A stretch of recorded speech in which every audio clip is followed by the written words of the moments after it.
And welcome back. Welcome back, everyone. Thanks for bearing with us. We had some technical issues there. Of course, this is live. This is live. This is live TV. So anything can happen, but that's okay. We are here and you are here. We're very excited that you've joined us tonight. Please let us know where you are joining us from. This is Houston HBCU Live. Woo. Yes, it is.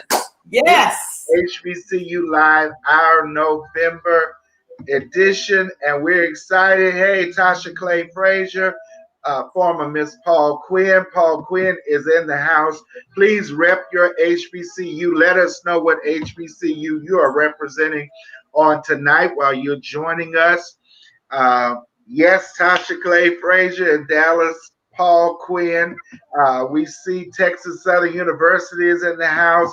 Keep them coming. Yes. Coming. Let us know what HBCU you represent. We are Houston HBCU Alumni Association, headquartered in Houston, Texas. We are an organization that promotes HBCUs across the Metroplex of Houston, Texas, and really around the world. We are joined by some of the finest alums from HBCUs. Oh, yes, we are. Yes, we are. We are blessed in that way, Bishop. Yes, we are. Wonderful HBCU guests to join us monthly. Can you believe that? Absolutely. I'm looking to see. Let's see. We have Ronica Carmouche, Texas Southern University. Thank you for joining us. Angeli Moody Ryan, Grambling University. Thank you for joining us. Of course, Miss Paul Quinn, Tasha Clay Frazier, Paul Quinn College. Yes. We have Miss Shervon Himes, Grambling State University. Yes, you in the house. We have Lamont Love from Harvard. Okay, Lamont, I want to see your papers, okay? I'm gonna check out your credentials, Mr. Harvard. All right, we have Dr. Robin Twyman. Thank you for joining us on YouTube. Mary Allen, Grambling State. That's my line, sister. University. Yes, yes, yes. All right, Dr. Robin Twyman. Yeah, world fame Tiger marching band. All right. Well, when we HBCU alums get together, and of course, I'm Bishop Richard Harp, the Vice President of the Houston HBCU Alumni Association, a proud graduate of Paul Quinn College, located in Dallas, Texas. And I'm joined by my beautiful co-host. I mean, tonight you got Rich and V. I call her Miss V. That's who she's known as, Professor. But this is my Miss V. So tonight you're in capable hands, the hands of Rich and V, as we have this great conversation. Meet our president, Miss Veronica Johnson Williams, the hardest working woman in HBCU. Hey, hello guys. Hello. It is wonderful to be back. As I told Rich, as we were working through our social media, I don't even call them challenges, those little things that they want to throw in front of us. I say, hey, we graduated from an HBCU. There is nothing that can defeat us. So take a deep breath and we will be right back. And here we are. We're right back because we are going to have this conversation tonight. Because as Richard said, we have some wonderful people to join us, and we have wonderful guests that always is willing to come and sit and have a conversation with us. And guess what? Tonight, we have one of our HBCU presidents that have taken time out of her busy schedule to come and sit and have a conversation with us all about the Black agenda, moving forward, and other things. So, ladies and gentlemen, I am Veronica Johnson Williams, and I am currently serving as the presiding officer, the president of this great organization, Houston HBCU Alumni Association, HBCUAA. Look us up on every social media platform there is, and you will find us. If you Google Houston HBCU and you don't see the star, you know you're in the wrong place. That is not us. We are the ladies and gentlemen, the graduates of all of our divine, historically Black colleges and universities, working collectively together to make sure that our HBCUs are out in the forefront and that it is the first choice for our students. When they graduate from high school, we want them to go directly into one of our historically Black colleges and universities. Why? Because those schools were designed with you and you, Bishop, myself, all of us in mind. When they designed those schools, we were in their minds to make sure that they set that solid foundation for us for life. And with that, we're going to bring on one of our divine presidents. Dr. Cynthia Warrick is just backstage. And Bishop, I think we are ready to go ahead and get started with this night. We are. We're ready to get started with this night. But let me tell everyone, please comment. This is an interactive show. If you look at the rolling across the bottom of the screen, visit us online at www.hhbcuaa.org. Please visit us there online. You can join our organization. It is only $35 annually for an individual membership. Or if you would just like to make a donation to our organization, towards our scholarship fund, towards our mentoring program that we have in the Houston Independent School District. Ms. V didn't share all of our upcoming events we have, but we have our mentoring program that takes place where we partner with the Houston Independent School District. We have our first mentoring date on December 12th at Middle School. We are so looking forward to that. That Saturday, that information is located there. Also, March 2021, get ready for the largest college fair, recruiting event for historically Black colleges and universities. So listen, and we have our scholarship fund. So when you join, or either you partner with us and donate to this worthy cause, the Houston HBCU Alumni Association, you are helping to advance and promote the messages of historically Black colleges and universities all over this country.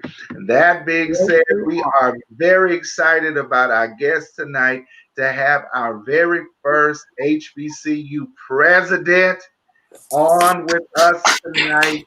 Dr. C Warrick of Stillman College. Thank you for joining us on tonight. Hey, good evening. Good evening, and how are you? Dr. Warrick, and let me first of all thank you for your patience. Thank you for accepting our invitation to join us. And most importantly, I want to thank you for being a proud member of this organization.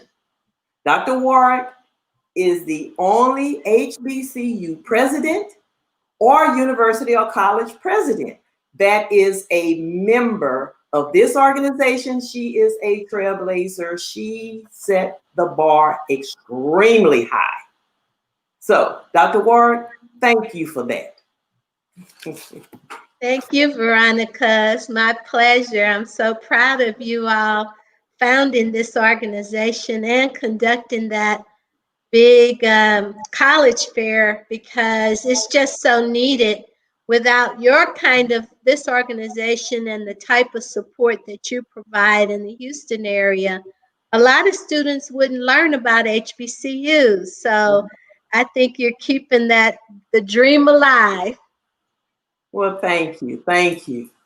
We're working together. Right now, I think we are about 45 HBCUs strong. Our goal is to be at 50 HBCUs working together as far as membership.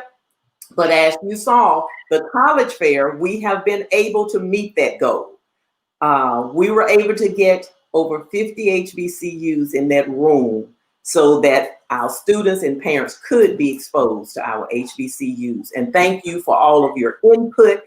And let me just put this in there because I want all the presidents to hear this. Dr. Warrick is not only just a president of a university or a college, she also recruits her own students. Have you ever heard of an HBCU president sitting at the recruiting table, talking to the students and the parents recruiting their own students? When I saw her do that, it just blew me away because I had never seen that before. She came and she recruited her own students. And she brought a current student with her so that that student could shadow her and learn from her.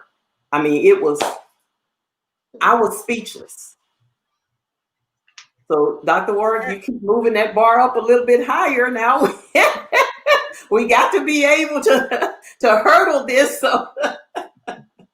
Yeah, I just love meeting the students and the parents because I think it's so important for them to know who's going to be managing their child's home away from home. And that's what our HBCUs are. It's that home away from home. And so I think that's critical because I would have liked to have met the presidents where my children attended school. Actually, I did. I did get to. I know you did. You made it your point to go and introduce yourself. Yes, you have taught all of us to make sure we do that. Dr. Warrick, let's back up a little bit in the conversation and share with us a little bit about you and your background. You have an amazing background, and I think it's very interesting that you have transitioned from your professional background into, of course, higher education as a president of Stillman College. But let's back up and share with us a little bit about you and your background.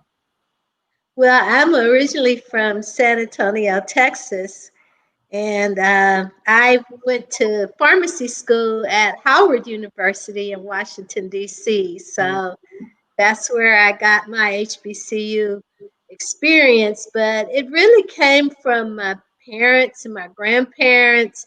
All of my family members attended HBCUs. My dad, his uncles and cousins all went to Prairie View. I had neighbors in San Antonio that attended Clark Atlanta and Houston Tillotson, and just all of the HBCUs were represented. And they used to have a Greek picnic every year. So we knew who went to Hampton. We knew who went to Paul Quinn, and the UNCF would have a big dinner every year, and a college HBCU president, a UNCF president would attend that. So I had a lot of exposure growing up to HBCUs, and that really made the difference for me because, then my dad wanted me to go to University of Houston, and they were just integrating the University of Houston, and I told him, I'm tired of being the only one. So I want to go where I can see my folks and make friends, and it made all the difference in having that collegiality, that culture being respected and celebrated. And that's what our HBCUs do. We respect and celebrate us. And that's so important. At the same time, we expect excellence out of our students so that they can excel in whatever career area they want to attend. And so it's so important that we support our schools, because without them, I don't think we'd be as far along as a country without our HBCUs. Right. Exactly. Well, let's talk a little bit about Stillman. Yes. Well, Stillman is a great school. It's a liberal arts college, and we're located on 100 acres in Tuscaloosa, Alabama. And Stillman gives you the best of both worlds. So I know everybody doesn't want to go to an HBCU, but when you come to Stillman, you can attend an HBCU and you can take classes at no additional charge at the University of Alabama. So we have a lot of students that attend the University of Alabama that take classes at Stillman because they like the small classes, the nurturing faculty. You know, the students are very friendly and outgoing, and we have lots of parking. So you don't have to worry about finding a parking space on campus. And as a student, that is so important. It really is. You know, I'm excited about our discussion tonight, and especially with you having graduated from Howard University, and we're excited about the Howard connection with our Vice President-elect Kamala Harris, and what we wanted to talk about tonight was moving forward as it relates to HBCUs and the Black agenda after this U.S. presidential election. I think it's very key for us to remember that we must never put the future of our HBCUs in the hands of particular personalities, that we all have work that we must do. So I'd like to pose that to you as a president of an HBCU moving forward. We're very excited about this presidential election and what it means for HBCUs. I'd like that to be my first question for you. What do you feel that this election and this administration, what does this mean for HBCUs? Yeah. Well, I guess if you think of the history of where presidents of the United States and vice presidents, where they went to school, right, I think this year is finally the year where even, you know, the future president-elect Biden, he did not go to an Ivy League school like most other presidents of the United States. He attended Syracuse University in upstate New York. And so that's not a Ivy. And the Ivies are Harvard, Yale, Princeton, Cornell, Brown, you know, those are the Ivy League schools. And then our Vice President-elect Kamala Harris, she attended Howard University, an HBCU. And that's significant because she will be the first woman, the first woman of color, and the first HBCU graduate. Yes. And it just demonstrates that our HBCUs can prepare you for whatever it is you want to do in life. That's right. And you know, and I think it's just so important that we celebrate our schools and what they do for us, because like I said, they have expectations that I'm going to be the best in whatever I do. When you go to an HBCU, that's the expectation. It's not just about graduating, it's about what you're going to do from now on. And just like you and Veronica, why do you care? You know, why do you care about HBCUs so much? Because what you were able to achieve by attending your HBCU. So I think this just demonstrates to the world that HBCUs can produce those leaders that we talk about all the time, the mayors, the legislators, the congresspersons, the principals, the pastors, everybody in leadership positions were produced by HBCUs, and now the Vice President of the United States. So that's just so important that we see ourselves in all of these leadership positions. Yeah. What do you think we can look forward to as HBCUs from this administration? What do you think we could look forward to?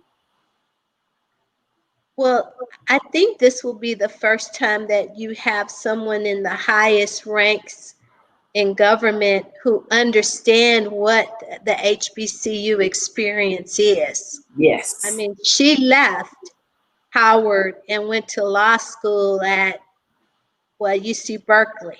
So she's, knows that it prepares you to go wherever you want to go. And I'm sure that most alumni from HBCUs are able to get in top graduate and professional programs and do well. So it's not that you're not being, you have someone who understands that it's just not those 3 schools that they talk about all the time. It's all of the HBCUs that are important and produce these leaders. Yes. Let me ask you, did you find was the Trump administration a threat to HBCUs? I don't know if you were one of the presidents that attended the meeting with President Trump, and of course there were some HBCU presidents that didn't attend the meeting. I've been in panel discussions, and I mentioned one to you, before we went on, where I was asked the question, just what do Black people want? That's what a white Republican gentleman had asked me in the panel. And the discussion has always been about what the Trump administration brought to HBCUs. And I'm always asked that question. And oftentimes my response is, if there was so much, then why are we fighting to keep our schools open? So I'd like to ask you, as a president, was the Trump administration a threat to our HBCUs, or actually a help to the HBCUs? Yeah. Well, I think the Trump administration did a really good job of elevating and exposing everyone to HBCUs, especially in the government. And they particularly had a great person leading the White House initiative on HBCUs. They moved the White House initiative back to the White House, which gave it that level of exposure and status. And I think that was good, because now this new administration needs to take it to another level. Mm-hmm. And I think, once you recognize that you are valuable, that you're valued now, since, HBCU graduates help achieve this goal, that, we need to take that support from this administration, from the country, to the next level for our institutions. What is the next level? If you were that consultant or leading the HBCU initiative, I mean, what is the next level? Well, I like to see things for higher education in general. I think we all need to double the Pell Grant. When I was in college and students were on Pell Grants, it used to cover the cost of their education. Now it doesn't. It's just a small percentage. So I think that if you're willing to have education for all, that higher education is a right for all Americans, that we need to provide the resources so that those young people who are not from well-educated or well-resourced families, they can afford to go and get an education. And so doubling the Pell Grant, these are things that are in the Biden-Harris platform. Free community college. Well, Right. you know, right now, I think one of the things that we do, which is kind of like free community college, is dual enrollment.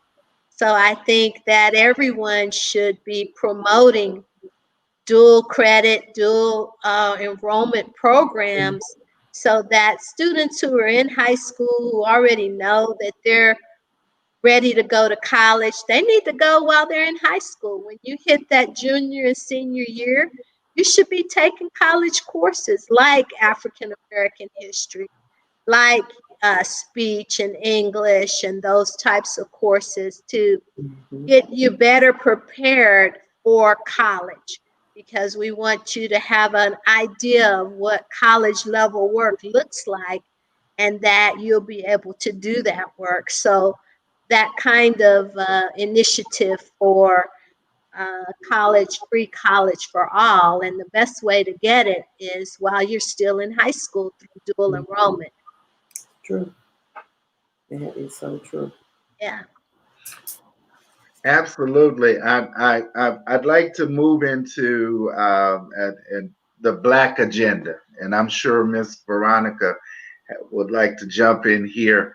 Let's talk about, and we chose to use the term Black agenda instead of Black Lives Matters, because we found that many people identify with the term Black Lives Matters as a slogan, but many are divided in our community as it standing with the organization because of some of the foundational beliefs of some of the founders. And I think when we get to the bottom of it, it's identifying the Black agenda, and of course, Black Lives Matters, and we believe in that.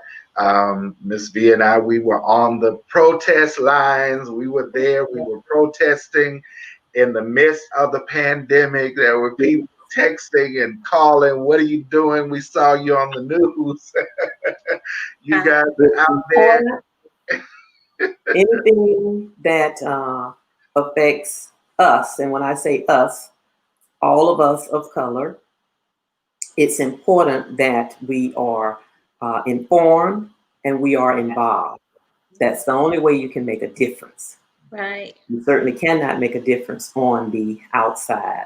So when we talk about the Black agenda, I guess what we are looking to follow is, and you kind of started talking about it, the Biden plan for Black America. And you talked about higher education as it relates to the Pell Grant, because that is one area that really needs to be revisited.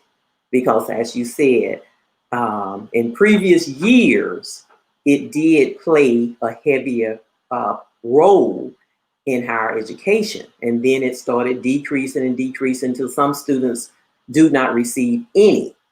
So if that can be revisited, and I'm glad to know that that's a part of their plan. But also as it relates to, because the students have to graduate and then become productive, employed citizens.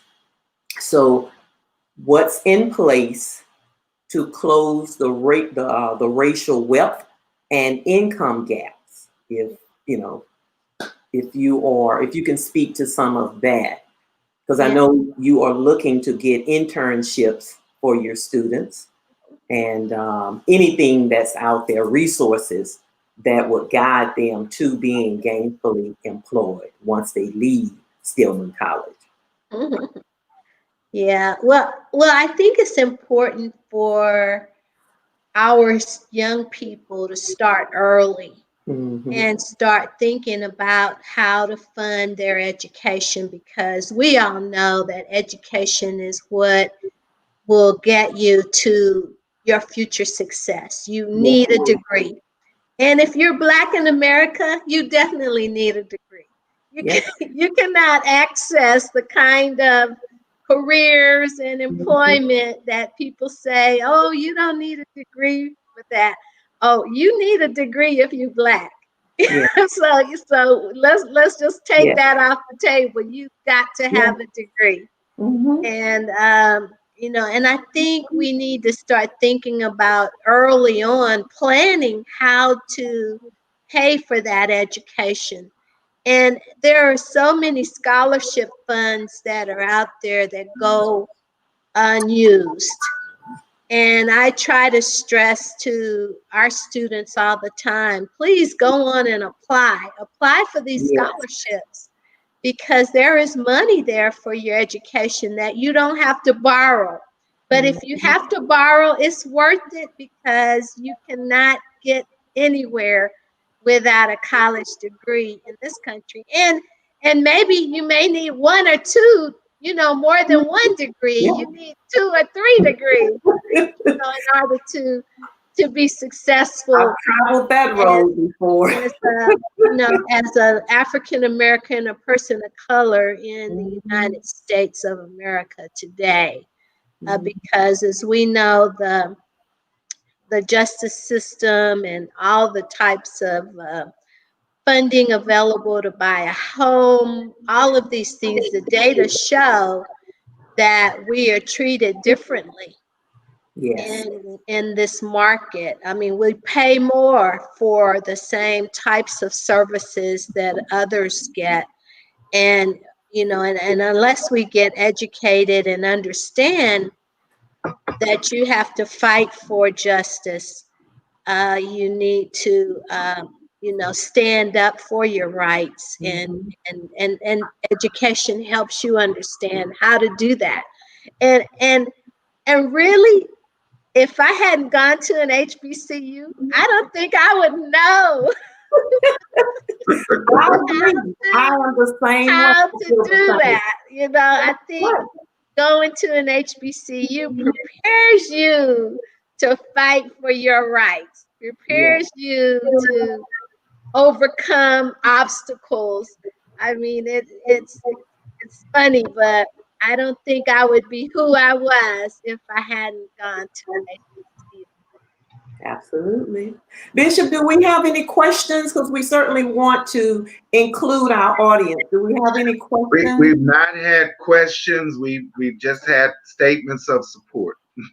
Oh, okay. Well, tell them they can ask questions. Anything that, and especially how to get into Stillman, because as Dr. Warrick stated, and that is one of her strong points as well, she's always researching, and she knows the resources that are out there in order to help her kind of close the gap on some areas that need to be closed.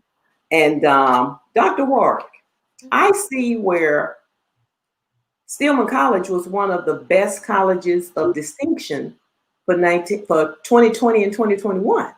Yeah, that's right. We are doing some great things at Stillman. One of the new areas that we have started is a biomedical academy. So all of those young people who are interested in not just being a physician, but other types of opportunities in research and in healthcare, we have this biomedical academy to start off their freshman year and really show them the ropes so they can better plan their future and expose them to those various types of jobs. I probably would have gone to medical school if I had known that there was such a doctor as a radiologist, because they don't touch people. And I went into pharmacy because I didn't want to touch sick folks. So I said, let me go into pharmacy. I can still help people and be in healthcare, but there's so many other types of opportunities in healthcare that are there. And it's harder today than it's ever been. It's a global competition to get into medical and professional schools. So you really have to start early and plan right when you start your freshman year. You have to be primed to hit the studying and get that study schedule and the rigor that health professions and other graduate programs are looking for. We're also focusing in on these jobs of the future in cybersecurity and information security, those types of jobs. You do not have to be an engineer to work in cybersecurity. So I think, if you come to Stillman and major in business or criminal justice or whatever, you can do a concentration in cybersecurity to get those skills, because everybody's going to need them in every area, every discipline. It's not limited just to computer science and engineering. And so that's what we want to let people know, is that you don't have to be an engineer or a computer scientist to do cybersecurity. And there are so many opportunities in that field because everybody's getting hacked. Everybody needs to know how to protect their personal information, your credit information, everything. We need more and more people in cybersecurity. And the other areas in data analytics and supply chain and logistics. Everything we talk about today, like the number of people dying from COVID-19, the number of people, the number of vaccines that we're going to produce, that's supply chain. That's all supply chain. It's logistics, it's data analytics. Yeah. And we need people who can understand and work with data so we can get good information and try to answer a lot of these complex questions and problem solving that we have today. That all requires data and understanding data. And so when you major in any area at Stillman, you have the opportunity to do a concentration in data analytics or supply chain logistics or any of these other new areas that everybody is hiring in, and there just aren't enough people doing that job. So I think it's just what we want to do is expose young people to all the opportunities there are out there. It's not just the same doctor, lawyer, nurse, absolutely, positions anymore. There's so much more, and really want to get. We see with this criminal justice and social justice movement, the lack of social justice for us in our community. I remember when Miss Bland was killed in Hempstead. I mean, that just really, made it real to me, because I'm always driving on 290 by myself. And you're thinking about, wow, that could have happened to me. I could have been stopped. Right. And, and just because I'm not going to act like I'm somebody who doesn't have enough sense to know the law, you're going to treat me like that. So I think that that it's really important for us to have more African American lawyers and people who can defend our rights. Exactly. And be vocal about that. And more of us running for public office, not just as Democrats, but as Republicans too. We need to be on both sides of the dialogue and the legal things. And when you see Houston, when I think about Houston and the judges, there just aren't enough Black judges, because we're not running as Republicans. We're not running in these seats, and we need to be running in every type of election. Exactly.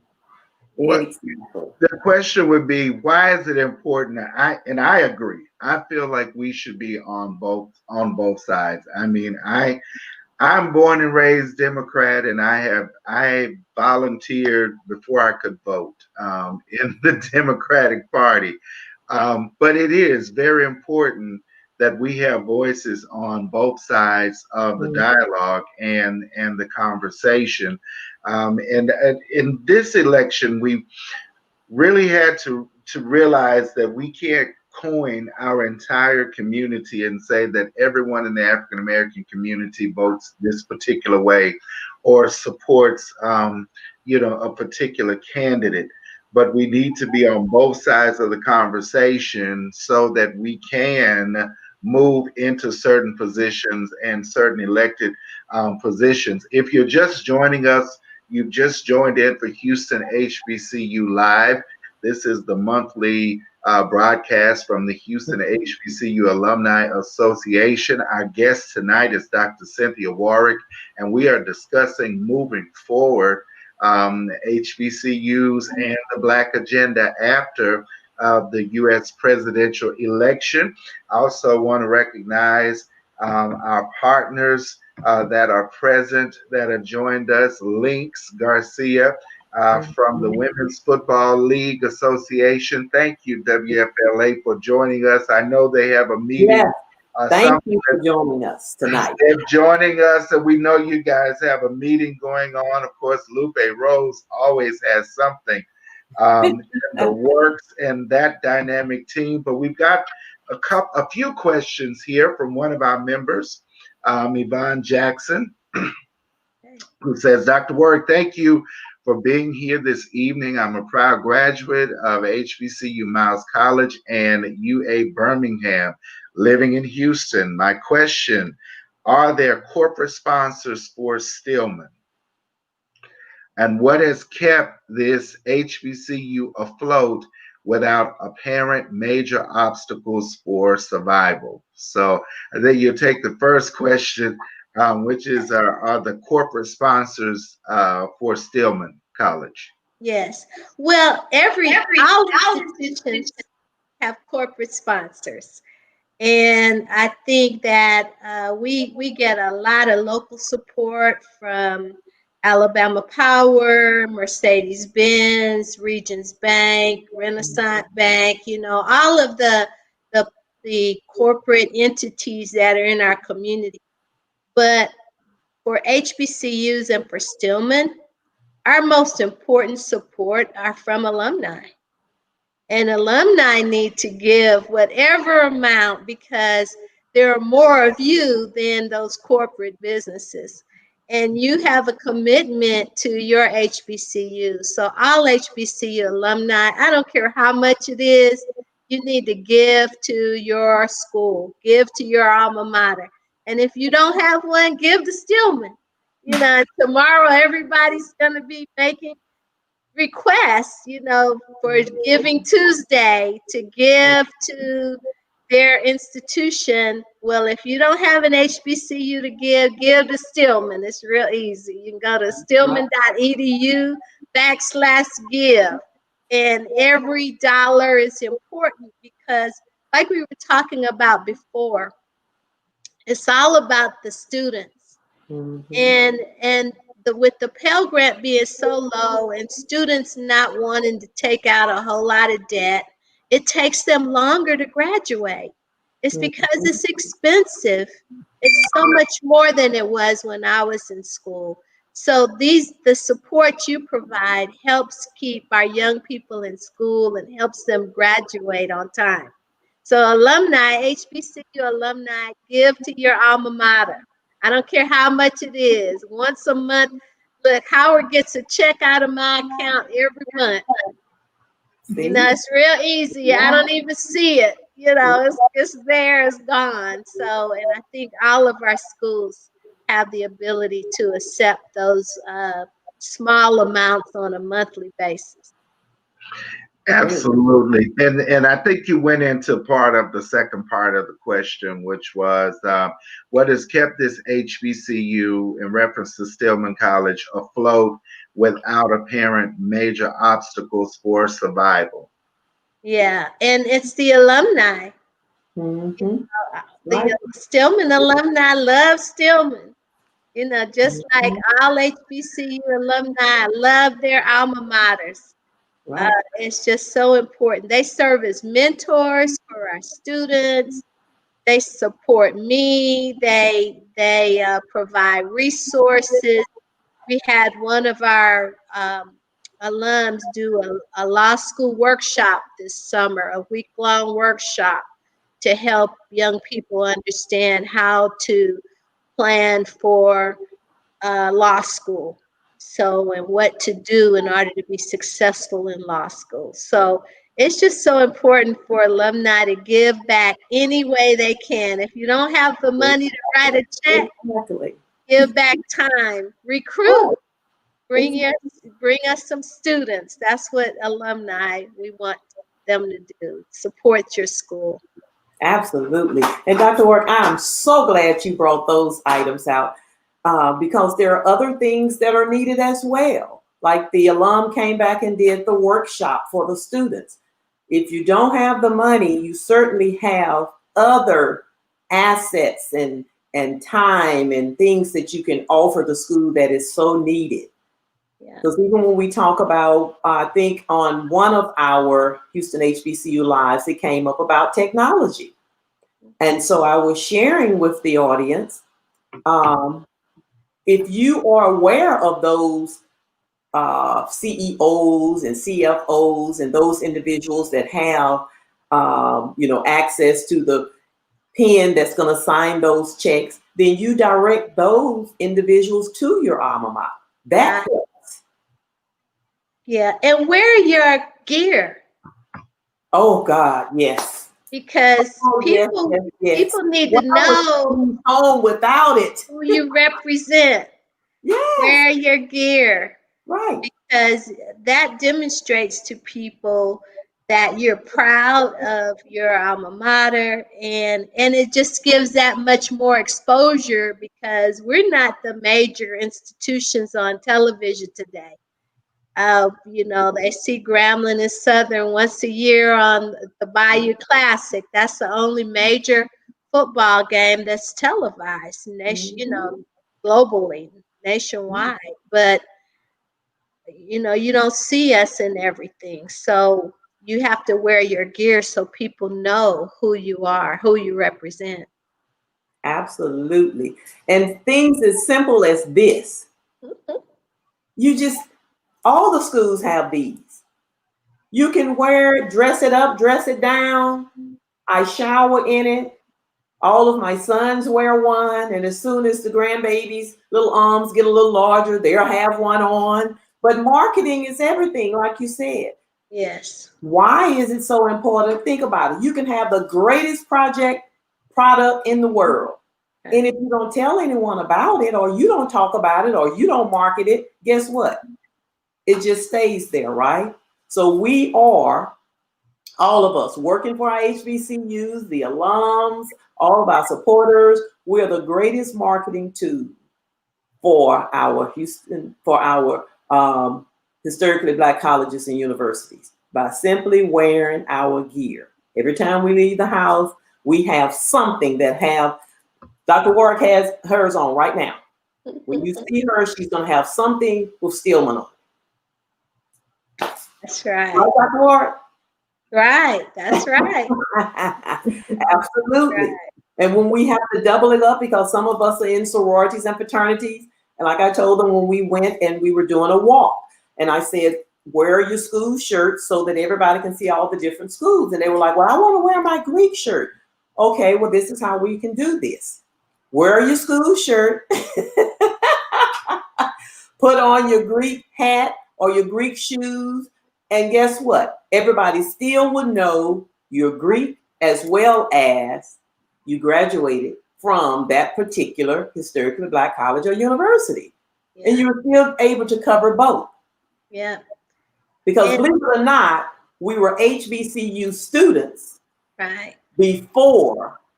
So I tell everybody, wait a minute, you got it a little, not a little, a lot confused. You were an HBCU student before you were Greek, right? Mm-hmm. So why would you put your sorority or fraternity in front of your alma mater? I mean, it might just be me. I'm like, oh my God, that just blows me away. But no, your HBCU created you to be able to be Greek. And I love it when the churches have the HBCU Sundays. Oh yeah. Oh yes. So I mean, I think it's important for our churches because that's the center of our community. Mm-hmm. And for churches to have HBCU Sundays so everyone can wear their gear to church on Sunday. Right. So, I mean, I think that's a way of showing that support. Mm-hmm. And people need to know that it's not just African Americans that attend HBCUs. Exactly. They are We some of have, the most diverse campuses. yeah, so we have lots of diversity, not only racial and ethnic, but from other countries as Yeah. well. I think it's important that we learn how to interact with people from all walks of life at our HBCU, and you're respected. That's, HBCUs are the only place where you can grow up for 4 or 5 years without racism. So true. So true. And Lord, it makes a difference. I know it made a difference in my life. It Yeah. really did, because as you stated earlier, you wouldn't be who you are today had you not attended an HBCU. And I feel the same way. Yeah. Even when my parents left me on campus all alone, everybody knew, and they said, you'll be fine. That was the best thing that they could have ever done for me, was to take me to the campus of Grambling State University and leave me there to learn how to survive in the world thereafter. Because had I not gone there, no, I would not be who I am. I would not be able to speak up I wouldn't have been down marching with a pandemic on one side and my son wondering, do they really do this? Did they really kill him? Things like that. And you having to educate them on those types of things. I would not have been able to do that, because I would have been living, as my oldest brother told me, because he drove me down there with the family pushing it. No, you're going now. I would have been living in a different world, because he said that. He was like, no, you're going to go, same as we did, to an HBCU so that they can help you mold your mind and your thinking. Because the world is not like what you think it is.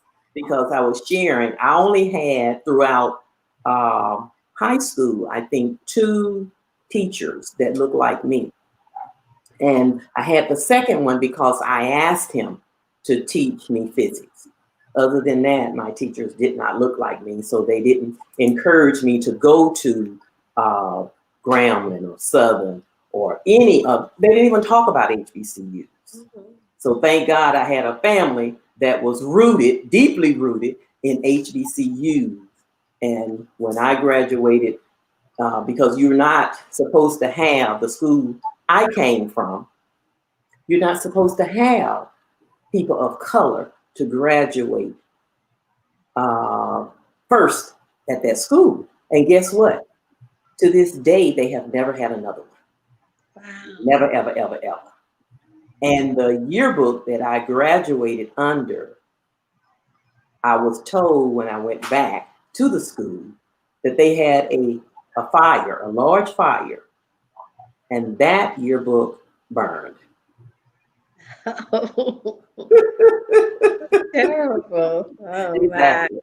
So, but it is, our schools they were important then, and they are so important now in order to help our students to know who they are, so that when they enter the workforce, they will be able to survive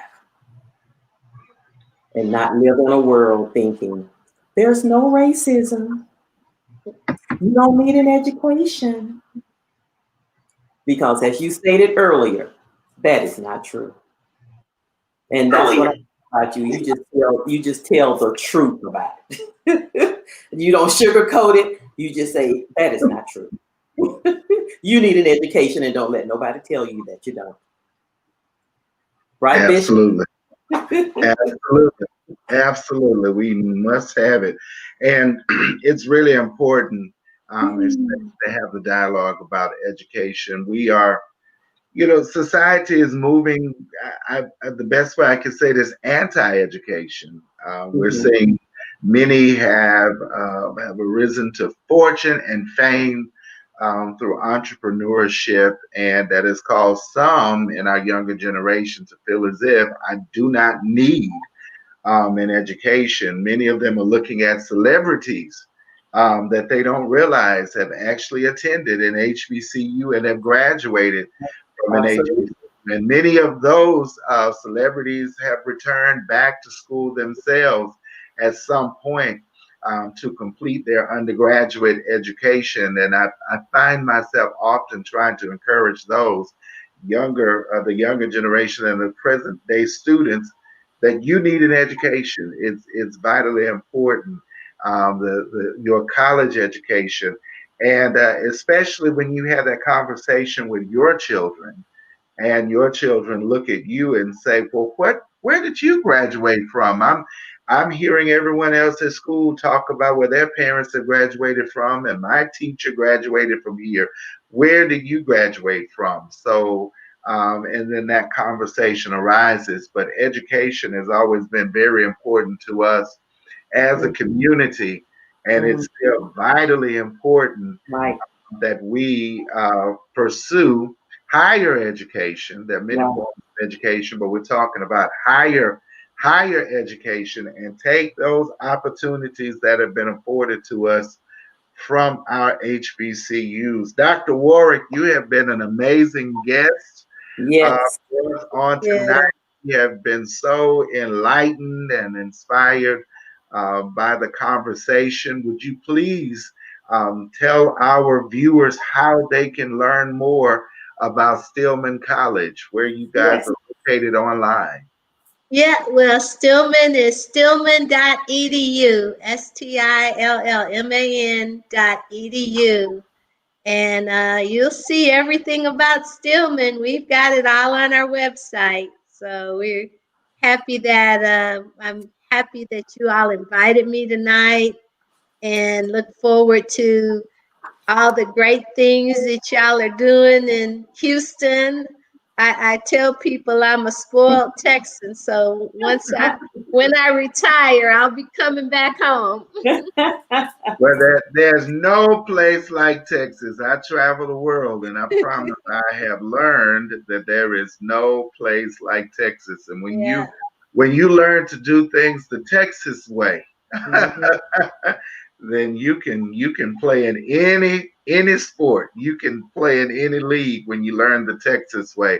We thank you so much for joining us tonight and being our guest on Houston HBCU Live, especially being our first HBCU president. And we are so excited to have this conversation with you, and that you've actually taken time to share with us on tonight. So we thank you so much, and we're looking forward to the next conversation that we have with you, Dr. Warrick. Oh, good. I'm excited about what you all have done. It's just so important. And who else would have stepped out and started the Houston HBCU Alumni Association? I mean, it's beautiful. It's beautiful. Thank you so much. And it matters when we all come together and work together to promote our HBCUs. Thank you so much for joining us tonight. Thank you. Good night. Well, ladies and gentlemen, we were tonight for Dr. Cynthia Warrick, and we were so excited to have her on. This has been a great dialogue, Miss V, and it has been wonderful. And we thank all of you who have joined in. We saw others that joined in. We saw Janice Argadin from Virginia State University. We also have Ujon Hughes, Southern University, and A&M College present with us. Thank you for joining. Natasha Bennett, Grambling State University. All right. Thank you so much for joining us. Linda Burks, I believe, is Grambling State University. Grambling State University. Miss Yvonne Gurley Jackson, thank you so much. Miles College. Moses Shiloh, thank you, Dr. Warrick, GSU alum. Thank you. I'm telling you, Grambling people are in the house. Well, you know what? As Dr. Warrick even mentioned, tomorrow is Giving Tuesday. Yes, it is. It is Giving Tuesday. I want to encourage every last one of you tonight to give, and you don't have to wait until Tuesday. You can do that now to give. The last month, we just had an overflow when we had Lupe Rose on with us for the women's empowerment donations. But I want to appeal to you tonight, and Miss Veronica is as well, and all of the members of our Houston HBCU Alumni Association, whether you are a member or not. I want to encourage you to donate to our organization. Tomorrow is Giving Tuesday, and you can share a donation, whatever amount that you choose to share with our donation. No amount is too large, and no amount is certainly too large, and no amount is too small for you to contribute to our organization. When you give to the Houston HBCU Alumni Association, you're giving to promote college fairs, providing an opportunity for HBCUs from all across the country to come in to visit with our students here in Houston. We are able to go to other organizations and schools and host many college fairs there. You're supporting our scholarship program. You are supporting the mentorship program that we have started in Houston Independent School District, and so many other things that we do across the city. Yes, we're local here in Houston, but the Houston HBCU Alumni Association is reaching out across the world. You can go to our website now, www.hbcuaa.org. Or if you say you don't have time to do that, you can go to Cash App, and I'll put my Cash App up there in the comments, and you can go to Cash App and you can Cash App Rich Living 777, and you can contribute and send your donation there. If you do the Cash App thing, but you can go to our website as well. I encourage you to go to the website and you can learn more about us, or you can Cash App your donation or join this organization. It's $35 a month. $35. We welcome you. We welcome you with open arms.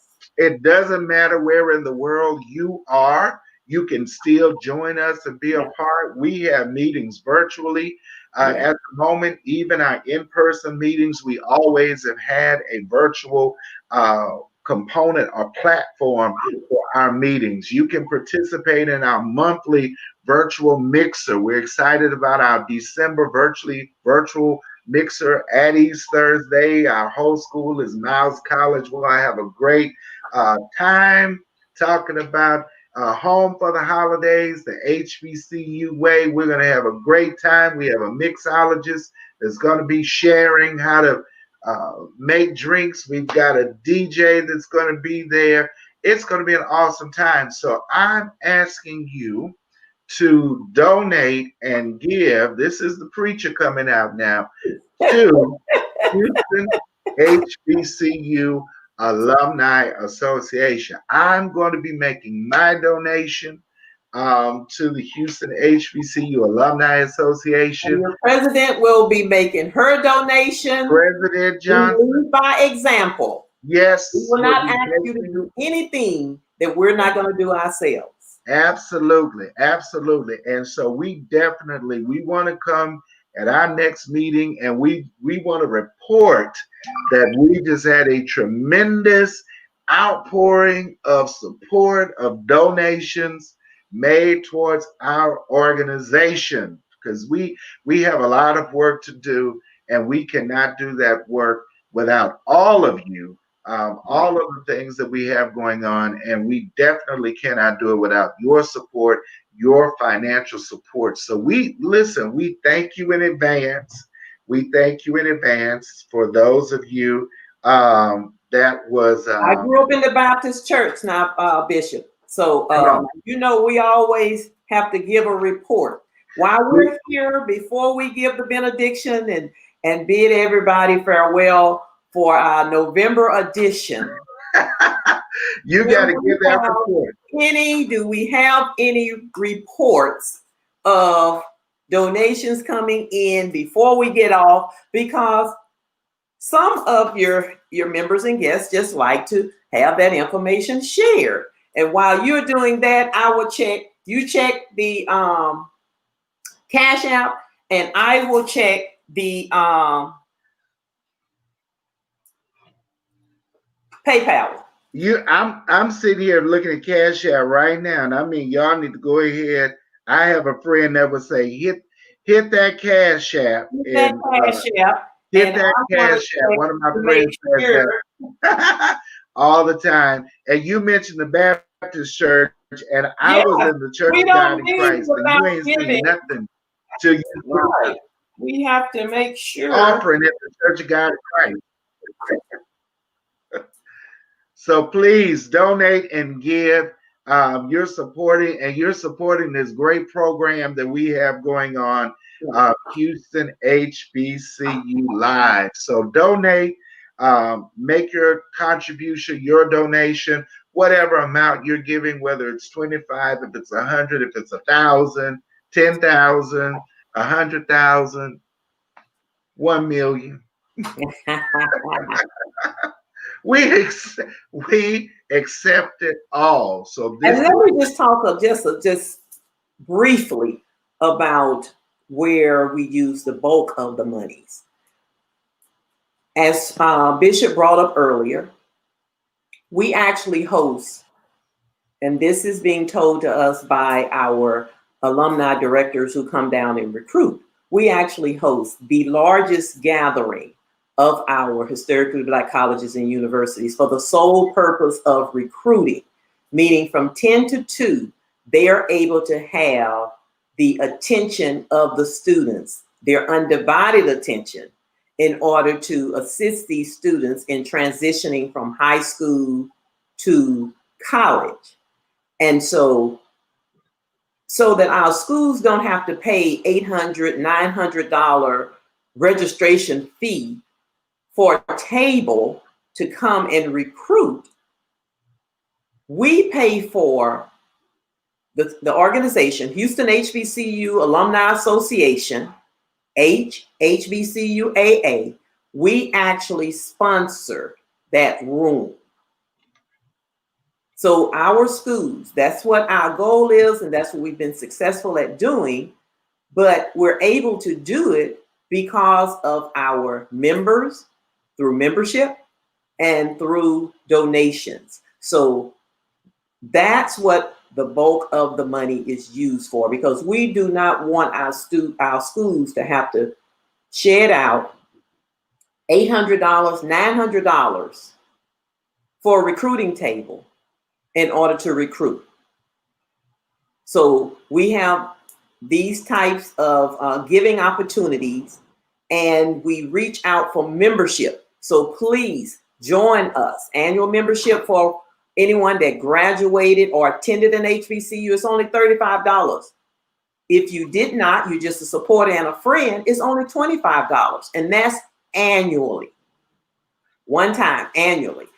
And then for our local chapters, you pay $100 annually, and all of your financial members for that year, for that fiscal year, are automatic members of Houston HBCU Alumni Association. And then we have our corporate membership, which is $500 open to businesses. So we want to share that with you so that you understand where your monies are being used. So during giving opportunities, we certainly want to have you understand that that is where your money, your donations are mostly being used, is for that college fair, so that our schools will not have to pay a registration fee of $600, $800, $900 for that same one table. So guys, back to you, Bishop, and anything else we want to share with our listening audience tonight, because we have had a wonderful time. We have made history because we have a university president, a college president that is a member of this organization, and she was at that college fair. Absolutely. Okay, y'all will see y'all will see Rich and B in action, because she knows I'm laughing at this ringtone.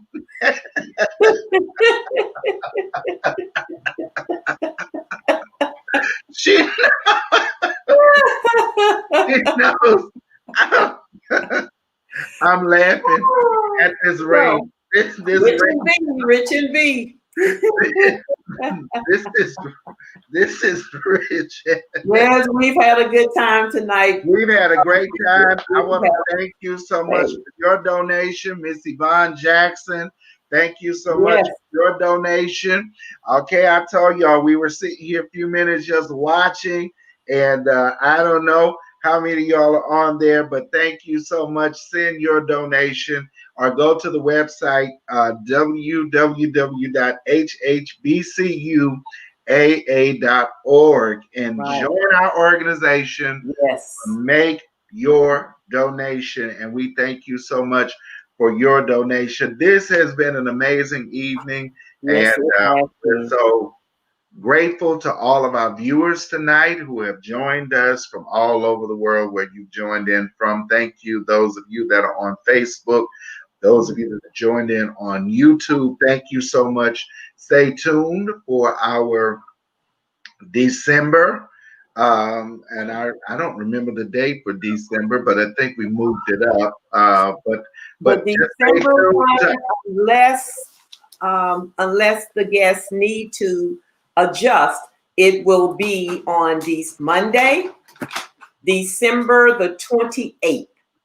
And you note, most of our activities that are evening activities, we try to stick to the 6 o'clock time, so that you don't, if it's HBCU and you see the star, if it's in the evening, we try to stick with the 6 o'clock time as to not confuse anyone, and we will all be there to support. Yes. We are a solid support system. Yes, absolutely. Well, thank you all for joining us tonight. We're signing off. Have a great week. And after we go off the air, would you please share the broadcast with someone else? Share it, start a watch party. Let somebody else hear all of the wonderful things that Dr. Warrick had to share with us on tonight. Ms. B, it's always a pleasure to see you and hosting this great show with you. That being said, I'm saying good night. Good night, Bishop. Good night. It's been rich and be fun tonight. Rich and be fun. You and that ringtone, I tell you. Good night, everybody. Good night, everyone.